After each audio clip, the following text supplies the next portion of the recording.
Hello everyone, this is Chris, aka The Dark Wall, and we're doing something a little different today. Top 10 games you have not heard of from E3. This year's E3 focused a lot on consoles, so I felt like there was a lot of games that got overlooked, and the more and more I looked at them, the more and more I was finding all these hidden gems. So we're going to be doing this a little bit different today as far as how we approach the video. We're going to be playing a little game.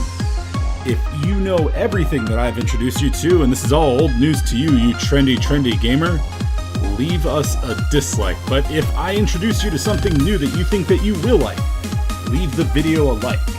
As always, if you enjoy the video, feel free to subscribe and share with your friends and be like, oh my god, Darkwall's the best, and I'll be like, I know. It always helps the channel grow, so I do appreciate it when you do share. But enough about that, let's get started.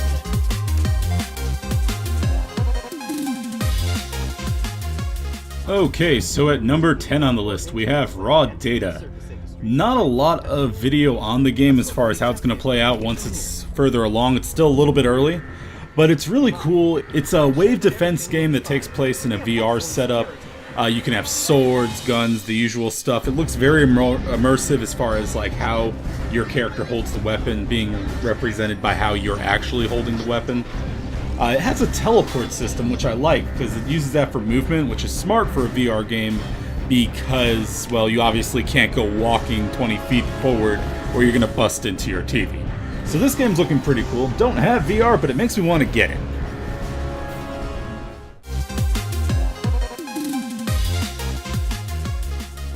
At number 9, we have Inside, made from the developers of Limbo.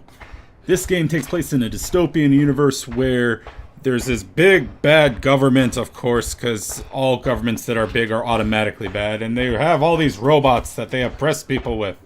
And they're like, hey, we'll do the mind control stuff. It actually looks like a lot of fun. It's like a darker platforming game. I wasn't too into Limbo because it was just so bare in its presentation, but this one feels very surreal in how it's presented, and I'm really dying to give this one a shot.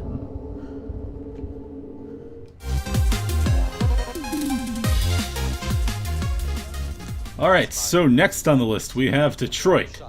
Granted, to be fair, you probably have heard of this game if you watched the PS4 press conference, so it may not be unheard of, but it is still something that's a little bit under the radar, and definitely something that I'm going to be checking out and I wanted to share with you guys. Focusing on the whole element of, oh, what makes a person a person? Is this robot that's really smart and realistic actually worthy of being considered a human being? Choice driven like all of David Cage games. Like I said, can't wait to get into it. Look what you did! You were designed to serve humans, not kill them!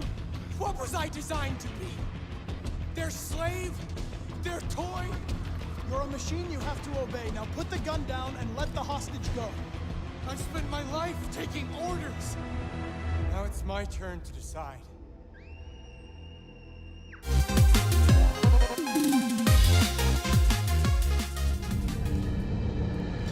At number 7 we have Abzu, which is a game from the makers of Journey. It's essentially underwater Journey, always with the emphasis on the beauty of nature, and this time you're snorkeling and scuba diving and stuff. Looks really nice and picturesque. Can't wait to give this one a look when it comes out. And just look at all the beautiful fishes. Look at them. Look at them.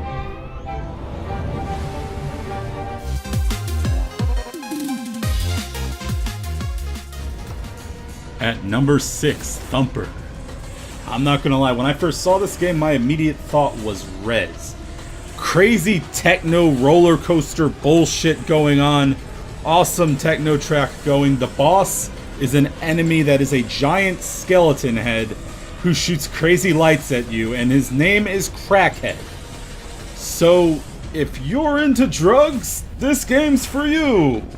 Or if you just like crazy, pretty techno bullshit, that too.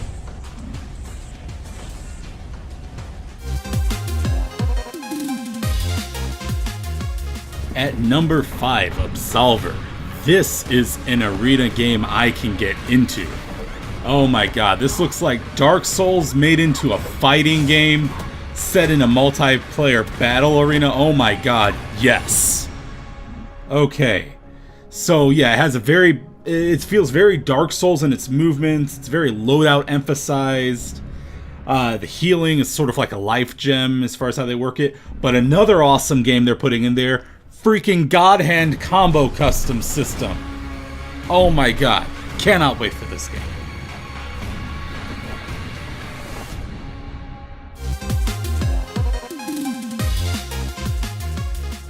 Another game I am super hyped up for. Number 4, Dreams from Media Molecule. This game, these developers are the ones who made Little Big Planet, which is a game I really love. It's very creative.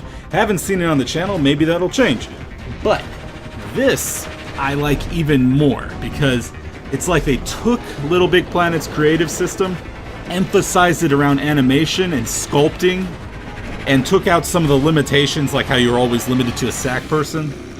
And just like, it just looks like 3D animation software, and it looks like it's always, with Media Molecule, it's very user-friendly, so I cannot wait to see what people put out on this. Technically, this was not at E3 2016, so do feel free to count me off for that one if you want.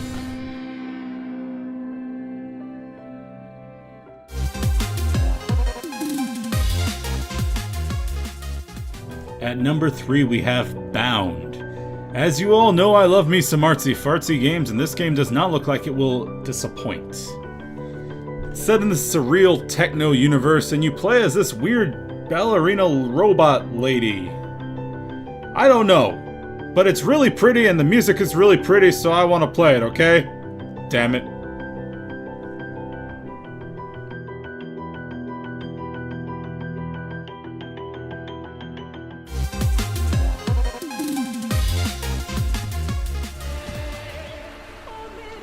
At number 2, we have Nier 2, or Nier Automata. Loosely related to the first Nier, this one is set way the fuck in the future. And now there's machines everywhere, and they're all mysterious and cool. As always with Nier, you can expect a beautiful soundtrack, an amazing storyline. And now we have Platinum making the combat, which is awesome, because they're the developers behind Metal Gear Rising and Bayonetta. They know their way around 3D hack and slash combat. One of the best in the industry. So I am excited for this game.